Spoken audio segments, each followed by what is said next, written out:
اولاد ہوگی تو ذریت یعنی نسلیں آگے بڑھیں گی.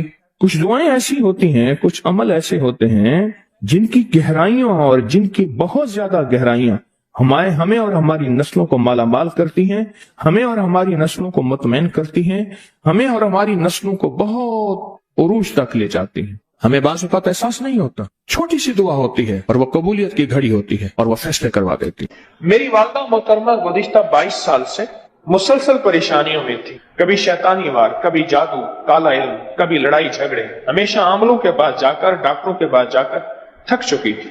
ہر دشمن کی سمجھ نہ آتی تھی، نہ دشمن کی نام کی چالوں کی.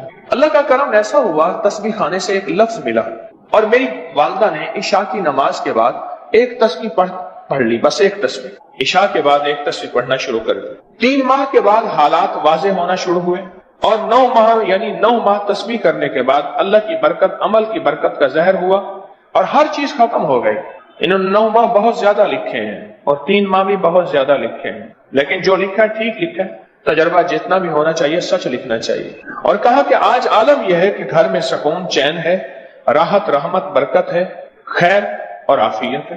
عالم یہ ہے، سکون ہے، چین ہے، راحت ہے، رحمت ہے، برکت ہے اور عافیت ہے. اب آپ پوچھیں کہ وہ کون سی تسبیح تھی؟ وہ کہنے لگے صرف ایک تسبیح پڑھی سوتے وقت اول آخر 3 دفعہ درود شریف، لا خلابہ، لا خلابہ. ابن سنی کی روایت ہے. میں نے ایک اہل علم سے پوچھا، میں نے خلابہ کے کیا معنی ہیں؟ کہا خونی پنجہ، خونی پنجہ. اور لا خلابہ کے معنی ہے نہیں، مجھے خونی پنجہ نہیں چاہیے. خونی پنجہ ایسا جو جسم کو ہڈیوں سمیت ادھیڑ کے رکھ دے، لہو لہان کر دے، گوشت پوست کو علیحدہ کر دے، جگر اور پتے کو اور گردوں کو. خونی پنجہ. لا خلابہ حدیث کے الفاظ ہیں، عربی کے الفاظ ہیں. لا خلابہ. ایک تسبیح لا خلابہ کی پڑھی، صرف ایک تسبیح. اور اس وظیفے کی تاثیر، اس وظیفے کا کمال حیرت انگیز ہے. یاد رکھیں، ابھی جو ہم عمل کریں گے اس عمل میں لاکھوں لوگ شامل ہیں. ایک مجمع یہ ہے، ایک پوری دنیا کا مجمع ہمارے ساتھ ہوتا ہے اور وہ لاکھوں سے زیادہ کتنا پڑھے گا.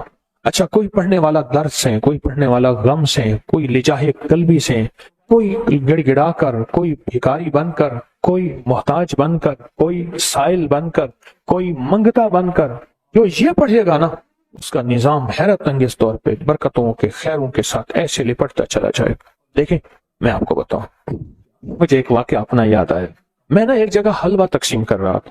حلوہ، ایک بچی درد کے انداز میں نا، اس نے 2-3 پلیٹیں لی ہوئی تھی. طے یہ تھا کہ ہر پلیٹ میں ہر بندے کی ایک پلیٹ ہوگی اور اس میں حلوہ ملے گا. اس کی 2-3 پلیٹیں تھیں. مجھے کہنے لگی، بار بار کہنے لگے، وے چاچا، اے میرا بھی دے دے، میرے ویر دا بھی دے دے، اے میرا بھی دے دے، میرے ویر دا بھی دے دے. دور کھڑی شور کر رہی تھی. میں نے اس کا دے دیا. میں نے کہا نہیں، ایک پلیٹ چلے گی. لائن چلتی گئی. اس کا درد اتنا تھا، اس کا غم اتنا تھا، اس کا جذبہ اتنا تھا. میں نے اس کی 3-4 پلیٹوں میں ڈال کے دے دیا. اب اٹھائے کیسے؟ خالی پلیٹیں تو ایک دوسرے کے اندر تھیں، اب اٹھائے کیسے؟ میں نے بڑی نیچے رکھی، اس کے اوپر حلوے کی دوسرے کی تیسری رکھی. میں نے کہا یہ اٹھا کے لے جا. آج بھی مجھے اس کا درد یاد ہے. وے چاچا، میرا بھی دے دے، میرے ویر دا بھی دے دے. کوئی ایسے درد سے پڑھنے والا بھی ہوگا آپ کے مجمع میں، یا لطیف ہو یا ودود ہو. میں بندہ ایک ناقص سا، میرے دل میں ایک ترس آیا اس اللہ کے پاس جب رونے والا، گڑ گڑانے والا، کوئی سسکنے والا، کوئی فریادی، کوئی منگتا، کوئی بھکاری جب اس کی بارگاہ میں یا لطیف ہو یا ودود ہو کہے گا تو سوچیں اس کو کتنا ترس آئے گا، اس کو کتنا رحم آئے گا. اور کسی کے معذور بچے، کسی کی بے اولادیاں، کسی گھر میں جھگڑے، کسی کی لڑائیاں، اور کسی کے دکھ اور کسی کی تکلیفیں، اور کسی کا ریس کا بندہ ہوا، اور کسی کی جھولیاں خالی، کسی کی اولاد نہیں ہے، کسی کی صحت نہیں ہے، کسی کی تندرستی نہیں ہے، کسی کی زندگی میں اندھیرے ہیں، کسی کی زندگی میں بندش ہے، رکاوٹیں ہیں، اور کام بنتے بنتے بگڑ جاتے ہیں، منزل کے قریب پہنچ کے دور ہو جاتے ہیں. سوچیں جب یہ چیزیں اس کی زندگی میں آئیں اور اگر اس کے پڑھنے سے حل ہو. کیوں ہوگی حل؟ اس لیے کہ جہاں مجمع جتنا زیادہ ہوگا وہاں قبولیت کے امکانات 100% اتنے زیادہ ہوں گے. کیوں؟ کوئی درد، کوئی غم. اچھا، کوئی ایسا مجمع میں بیٹھا ہوگا جو ولی ہوگا، کوئی ایسا بیٹھا ہوگا کوئی غوث ہوگا، کوئی ایسا بیٹھا ہوگا جو قطب ہوگا، کوئی ایسا ہوگا جو کلندر ہوگا، کوئی رجال الغیب میں سے ہو سکتا ہے ایسا جو اللہ کا خاص الخاص ہوگا اور اللہ کا خاص ولی ہوگا. جیسے میں نے واقعہ سنایا کہ اس نے رجال الغیب کی دعا پڑھی تو اس نے کہا فلاں جگہ آ جایا کر، پر راز کا راز رکھنا، خیال کرنا، راز کو نہ افشا نہ کرنا۔ یہ جو یا لطیف و یا ودود کا یہ ذکر ہے، یا لطیف و یا ودود کا یہ انداز ہے، اور یا لطیف و یا ودود کا وجدان ہے، یہ ہماری زندگی میں رس گھول دیتا ہے، یہ ہماری زندگی میں برکتیں گھول دیتا ہے۔ مل کے پڑھنا، جذبے سے پڑھنا۔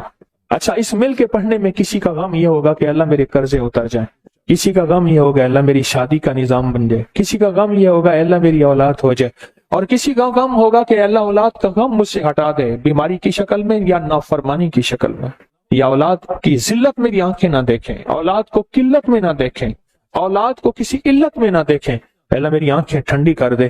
اچھا، کسی کا غم ہوگا اللہ میری بیٹی کا، میرے بیٹے کا نصیب، مقدر، بخت اس کو سکندر بنا دے۔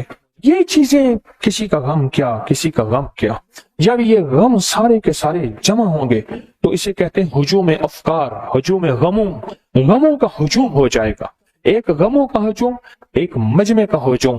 اب یہ دونوں ہوں گے کٹھے، جب دونوں کٹھے ہو جائیں، اور اس وقت جب مجمع کہے گا نا یا لطیف، اللہ کی محبت، اللہ کا تعلق، میں نے پچھلی دفعہ بھی عرض کیا تھا، اللہ کا نام لطیف پڑھتے ہی اللہ کی رحمت متوجہ ہوتی ہے، اور ودود پڑھتے ہی اللہ کا غصہ ٹھنڈا ہو جاتا ہے، اللہ کا غصہ ٹھنڈا ہو جاتا ہے، اللہ کا غصہ ٹھنڈا ہو جاتا ہے، اللہ کا غصہ ٹھنڈا ہو جاتا ہے۔ یا ودود پڑھتے ہوئے آپ تو قسمت والے ہیں، آپ نصیبوں والے ہیں۔